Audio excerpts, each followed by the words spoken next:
Hi, Analysts. This is Jason Elder, and I'm here with Sean Rambaran with breaking news from IACA. First off, how are we doing, Sean?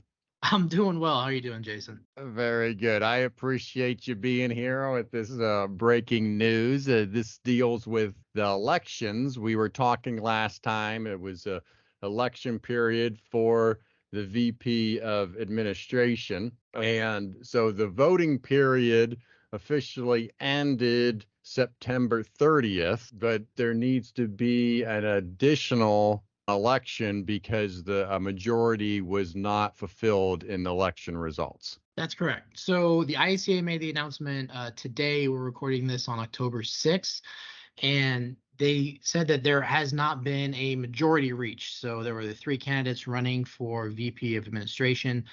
Neither of the three reached 50% plus one. So because of that, we are going to a special election, and that will start on Monday, October the 9th, and it's going to run until the Friday of the week after that, which is going to be October the 20th. So from the 9th to the 20th is the voting phase for this new special election between the same three candidates for VP of Administration. And we did find out that it will be midnight will be the cutoff period Central Time in the US for the Friday the 20th. So it is going to be a whole new election cycle. So if you voted before, you need to log in and vote again. So everything in terms of that is just like a reset in terms of this process that people need to go in, log in. You're going to go to the same location, but in terms of what they're actually voting on is going to be slightly different than the way they did it the first time. So let's kind of break that down for our listeners. And to add on to what you were just saying, even if you didn't vote the first time, you can still vote for this time for this special election.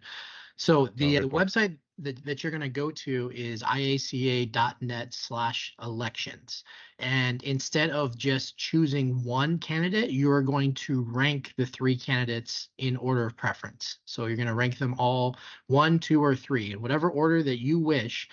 And the reason for that is so that if there's not a majority reached in the first initial round of tallying, then we don't necessarily need to go to a runoff election, which is kind of what we're already doing right now. So instead of just choosing one, you will place them in the order. So one of the candidates will be your first preference, one will be your second, one will be your third. And then when the tallying is done after this voting phase closes on October the 20th, then we will calculate a winner using the ranked voting system. So to give a quick primer on ranked voting, say for just exactly what happened. We have candidates A, B, and C. A receives 40% of the vote, B receives 40% of the vote, and C receives 20% of the vote. So all of the people that voted for C, instead of their first preference, which was candidate C, you would then switch their votes to whatever their second preference was. And so say between that 20%, 15 went to A and 5 went to B. Okay, we now have a majority between the top two vote getters between A and B. So this entire process is to prevent additional elections where we don't have a majority after the first tallying issue. And this is something that is in our bylaws, but it's something that we haven't really had to deal with in the recent elections because there hasn't been three or more candidates. But we're going ahead with it right now so that we can find a winner for the VP of Administration and have that done before the end of the calendar year. Yeah. So yeah, just a reminder to folks, last year with the elections, we actually didn't have to vote because no one ran against the incumbents in last year's election. And then the year before that, when we had president and treasurer, it was two people running for president and it was two people running for treasurer. So in that regard, because if you only have two candidates, you don't need to have this ranked system in place because there's going to be a majority when you just have two candidates. So whoever comes in third place, the first time around. You're going to then look at their second place votes, and whoever has more second place votes from that will be the winner. So you only look at the ranked preferences if there's not a majority in the first go around. So I have to be very clear about that. If Okay. one of the candidates has 55%, you don't do any other sort of, second choices. You just say, okay, majority rules, and we have a winner.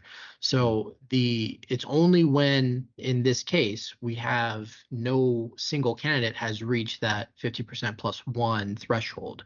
So then you would say, okay, the lowest vote getter, all of the votes for that candidate, you're going to switch all of those votes to whatever the second preference was.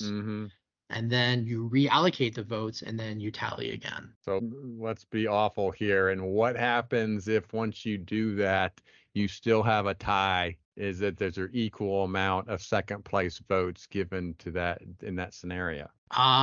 Well, so in that particular situation, you would have only the two candidates left, and if they had the same amount of votes, and it is an absolute true tie. We'll say, in the announcement the IACA made, they said that there were 224 voting members. So if it came down to one candidate that had 112 votes, and the other candidate had 112 votes, I don't think we have anything in the bylaws right now saying exactly what would happen with a true tie where we've already gone through the ranked preference to try to come up with the majority. I'm praying that we don't have to go through that process. Oh, man. I mean, we've already gone through the bylaws enough to have contingency plans for, resignations or removal from office and secession and stuff like that. So I'm really hoping that we don't have to do the same thing with elections and have to go down a more detailed path for as far as what exactly happens if there is a true tie. So fingers crossed that we just have a winner. Okay, but that is, to your point, 224 votes. It is pretty low, so please vote. The three candidates, Annie Mitchell, Jonathan Softly, Ashley Wells, all three of them have worked hard and put in the effort to ask you for your vote. Please take the time to vote.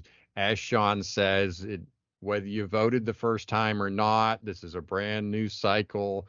You can vote. So do us a favor, log on, vote in the ranking system before midnight Central Time on Friday, October 20th. And if you need more information about the candidates, their candidate statements are going to be on the election website, which is, again, iaca.net/elections. You can scroll down to about the middle of the page and you can view candidate statements. And then additionally, you can listen to the interviews that Jason did with all three of the candidates where he asked them all the exact same questions, and you can listen to their responses to get more information about those candidates and their platforms. All right. Very good, Sean. Again, thank you for jumping on for this breaking news. And again, if you have news with the IACA that you want to be part of these updates, email us at leapodcasts@gmail.com. All right, Sean, until next time, thank you.